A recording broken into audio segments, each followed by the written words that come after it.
Hey everyone, thanks for joining me today.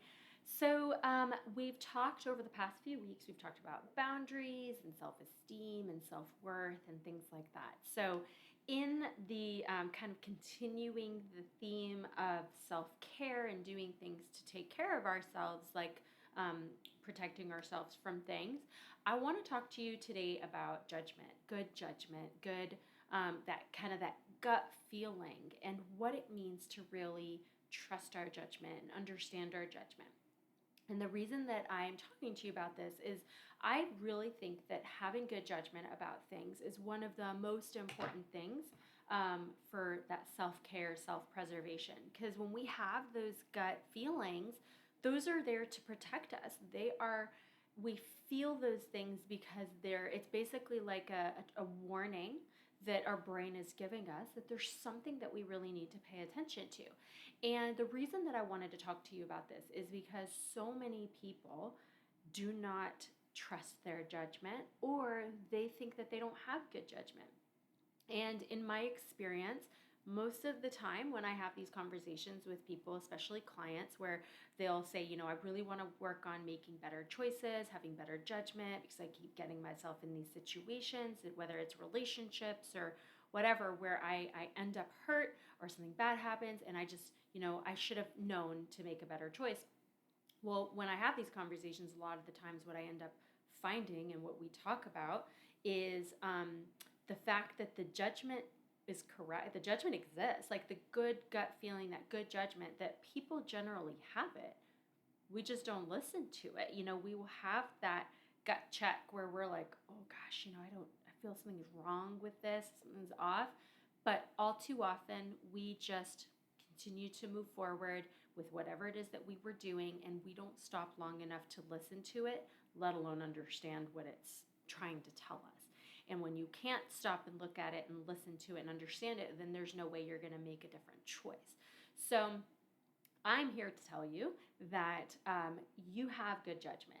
You may not always listen to it, you may not always follow it, but chances are you have good judgment. Now, some people probably struggle with this, and there are people who legitimately do not have good judgment, but I don't know. I tend to believe that unless it's related to some kind of bigger mental health issue that really prevents you from being able to have good judgment, like maybe you're very impulsive and you have issues with self-awareness, and that can stem from lots of different mental health issues. And for some people it's mild, like the spontaneity or impulsivity is mild, and really with practice and effort you can learn to recognize it and stop. But for other people it's a legitimate problem where they're so impulsive. I keep saying spontaneous. They're so impulsive, and that is a chemical imbalance. There's something going on chemically in their brain that's causing that. But I'm talking to the people that don't struggle with serious mental health issues, that maybe don't have it something like borderline or bipolar or ADD or ADHD, where it's not a serious issue, but maybe you just have a hard time sometimes with choices. You don't always make the right decisions. So I'm talking to you if you are on the milder side of that. And so basically, I think that encompasses most people, where at some point we all can say, well, I could have known or should have known better, but I did this thing anyway, whether it's I stayed in a relationship I shouldn't have been in, or I got in a relationship I shouldn't have been in and then stayed in it when I shouldn't have. I trusted someone when I knew I shouldn't. I did this thing and went along with it when I knew I shouldn't. I, said yes to something that I should have said no to. I mean, you can apply that to so many aspects of work, whether it's life or parenting, work, whatever, anything in life. You can say, well, I knew better and I did this anyway. So with that general perspective in mind, just be really thinking about what that means to have good judgment, because we call them lots of things. We call them red flags, or, my radar is up, my alarm bells are ringing. Like, people refer to these things in different ways, just depending on kind of, I don't know, what you've heard, what you like, and what sticks. But at the end of the day, it all refers to the same thing, which is that there is some thing that we feel, whether it's a pit in the pit of your stomach, that sick feeling, or that nagging worry that, something in your mind or in your body is feeling a certain way or questioning a certain thing. And a lot of the times when we have that kind of reaction to something, or we have this thought or question or uneasiness, that is your body and your brain trying to communicate with you and trying to tell you that you're not okay, or that there's something wrong with the situation that you're in. And a lot of the times, when I teach people about coping skills, whether it's for anxiety or for depression, one of the most important things to consider is your body. If you are worried about something, then most likely you have a lot of thoughts that are racing, or, you might feel a little sweaty, you might want to cry, you might have a stomach ache, you might have a headache. And that, yeah, sometimes those can be caused by external factors, but if you experience those kinds of bodily, physical reactions at a time when you are in distress or you are doing something, then it's really good to stop and think like, okay, if I have this nausea feeling in my stomach, or my stomach's bothering me, or there's just kind of feeling in my chest, this heaviness, if you learn to pay attention over time, you might find that there's a pattern, and that you feel certain things in your body physically when you're experiencing certain things emotionally. So, for people who do have anxiety, for example, a lot of the times it is that racing heart, or that sweatiness, or that feeling of being physically sick, nausea, something like that. And for a lot of people, when we sit and talk about it, that becomes a like, oh, wow, yeah, I do always get a stomach ache when I have to do this thing, or I do cry when I have to do this thing, or feel like I want to cry, or whatever. But those are a little bit more extreme physical, like your body's yelling at you, telling you something. But a lot of the times when we are doing things in life and we have that little gut instinct, that feeling, it's not always so loud. It's not always I want to cry or my stomach hurts. Sometimes it's just a question that you have in your mind of like, like something feels wrong about this. If you're talking to someone, let's say you're in a relationship or a friendship with someone, and they, you're asking them why they didn't show up when they were supposed to, or they're breaking a plan or something. If they give you an answer that you're like, that sounds kind of made up, then you're going to have some kind of gut instinct or reaction or judgment in your mind that's like, I'm questioning this for some reason. That is something that I want you to pay attention to. And I'm not saying that you immediately need to jump on that and accuse someone of lying to you or make major life changes based on this gut feeling. I'm saying just listen to it and explore it, look into it some more. Because a lot of the times that first one, you'll notice it and then you'll move on. What I want you to think about is the things that seem to happen on repeat. So when you're in a relationship with someone and you find yourself constantly having that question mark about something they're doing or something they're saying, that when it keeps coming up, that's when you probably owe it to yourself to really pause and either talk it through with someone you trust, or just think about it on your own, but really taking the time to dig deep to discover, is there something I need to stop and look at? Is there a reason that I feel uneasy about this? And the reason I'm saying that is because a lot of the times when I have conversations with people after a situation has happened, like after a breakup of a relationship, or after just some kind of an ending of something, when we sit and talk about it, most of the time I find that these, the people, whoever it is I'm talking to, can look back at that situation and say, well, I did kind of think that was weird when they did this. Or, every time they said this, I just felt like it was a little odd. I didn't really trust that. I've had people very honestly say, you know what, actually this has happened before and I just didn't tell you about it. But this is a repeated behavior of this person where they're maybe violent or aggressive or disrespectful or cheating, infidelity in a relationship, whatever. And so a lot of the times the mistake that we make is that we let things go when we really need to stop and think about it. And there are so many reasons why we let things go. A lot of it has to do with confrontation. People don't like confrontation. So if you do something that makes me feel uncomfortable, then for me to address it, I'm probably going to have to bring that up with you. I'm going to have to tell you that that bothered me. I'm going to have to tell you that I'm not okay with it. And then there's a possibility that you're going to respond in a way that's going to lead to an argument or a fight. And if I don't like confrontation, then I'm avoiding that like the plague. I'm not going to bring it up. I'm just going to hope it's going to go away. So I'm going to move on. And a lot of the times we are kind of maybe we give people the benefit of the doubt, where we think that, if someone does something that makes us uncomfortable, we really don't think they're going to do it again. I'm sure it'll be fine. This was just a one-time thing, and then we let it go. And that's just wishful thinking for a lot of people. Now, sometimes you'll be right, and that person will never do that thing again. But more often than not, if someone behaves in a way that is concerning, if they yell or scream or hit or are aggressive or are disloyal or something like that, I mean, I don't want to tell you, oh, they're always going to be that way forever. I can't tell you that. That's not accurate. But it just could be part of a larger picture or a larger issue that you need to be aware of. And if you're listening to this and you're thinking of a situation where you were, in hindsight, you can see that there were red flags that you ignored, then you probably know exactly what I'm talking about, and you will be able to say like, oh yeah, I saw that coming because it started happening more and more, and it was a pattern. So I just want you to think about the fact that if someone displays a behavior that you are not okay with, it's likely that that behavior will happen again.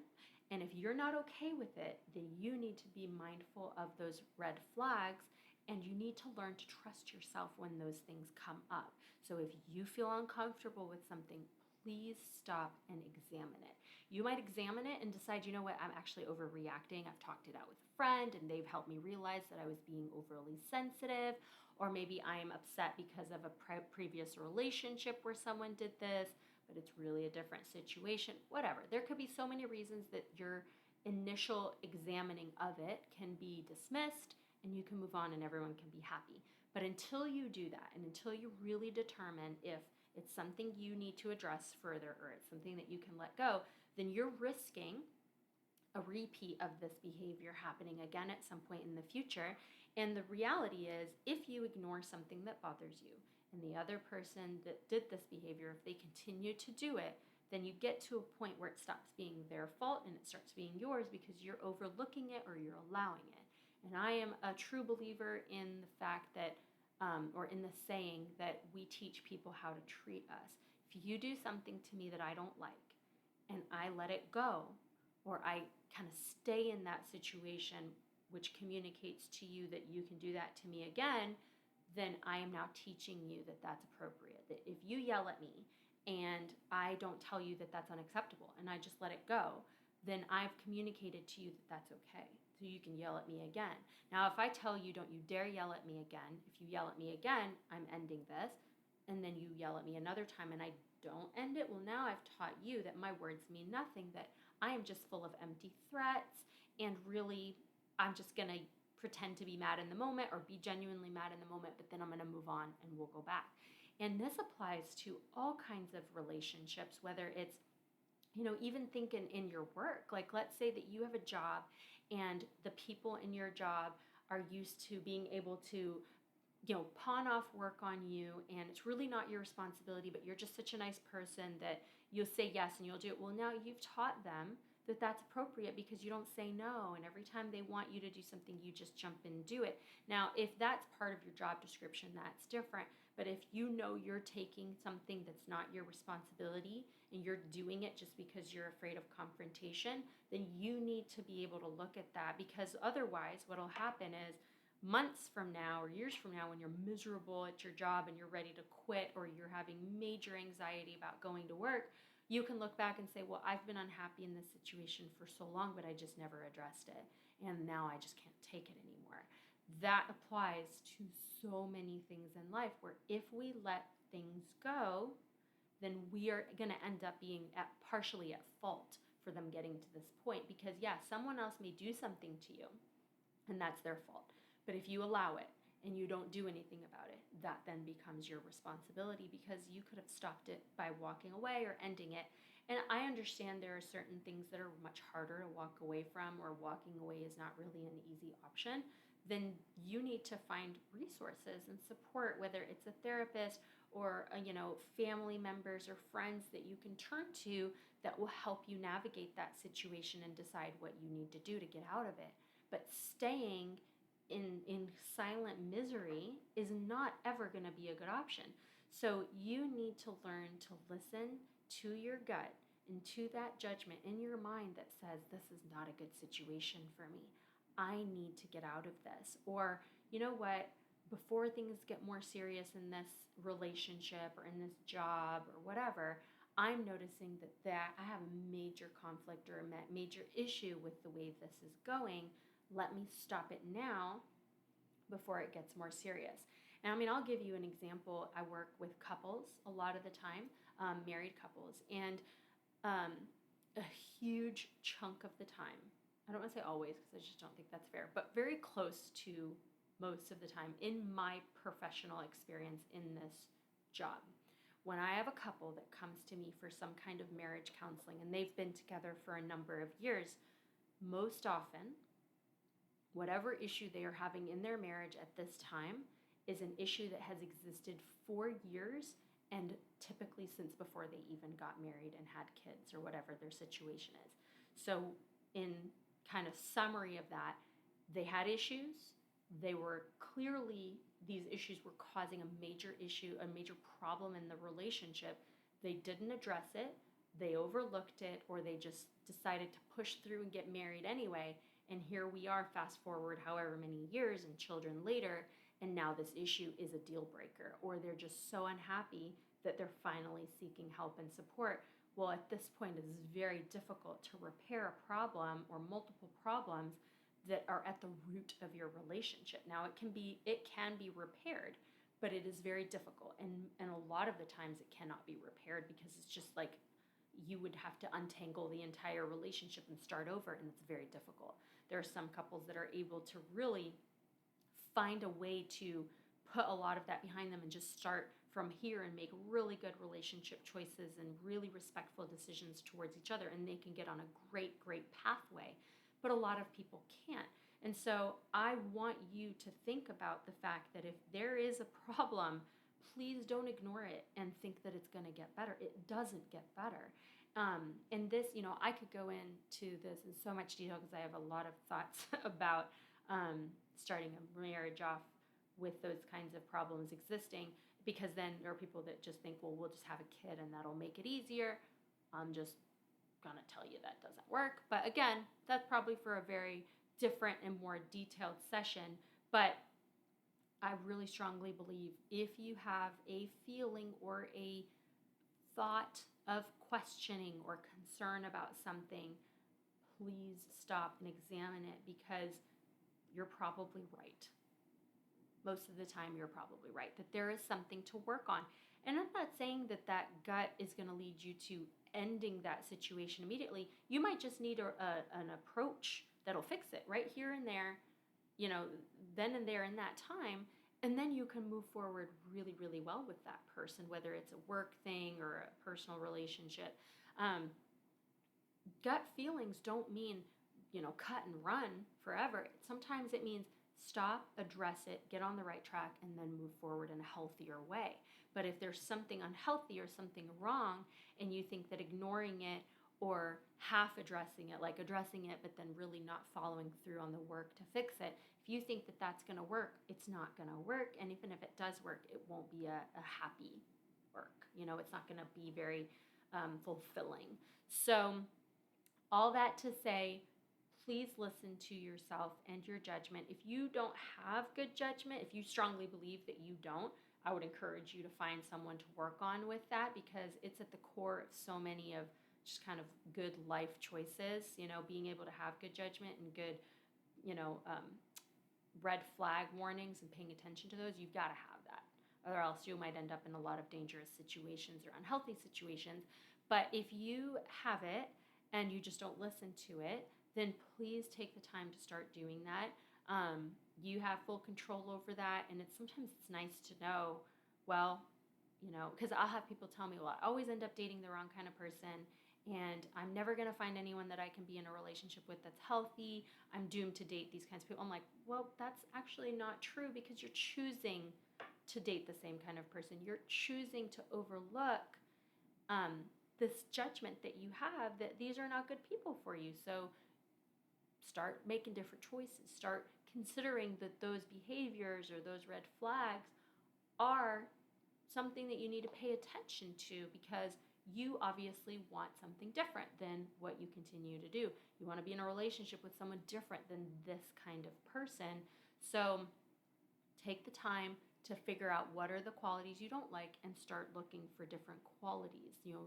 Be intentional in the people you're choosing to spend your time with, whether they're friends or more intimate relationships. So I'm just a believer in, if you want something better, please work on it. I'm not a huge fan of excuses. I'm great at giving them, but then I'm also really good at listening when I'm being called out by my family that's like, hey, you're making excuses. And I've gotten to the point a lot of the time where I can call myself out because I'm actively working on it. I'm working on not making excuses when something's not going well, and just being willing to put in the hard work. I don't always want to put in the hard work, but I at least acknowledge that if I choose to work harder, it'll probably get better. So that's on me to make that decision. So I'm challenging you to work harder. I'm challenging you to put in the work, to really listen when you know there's something you're doing or something you're involved in that doesn't feel right. Stop and look at it, and then make some decisions based on what you think the right choice would be. Okay? So I hope this helps you kind of look at your life and your choices a little differently and gives you a little bit of power and control there. And so I hope you have a great rest of your week, and I'll talk to you next time. Bye.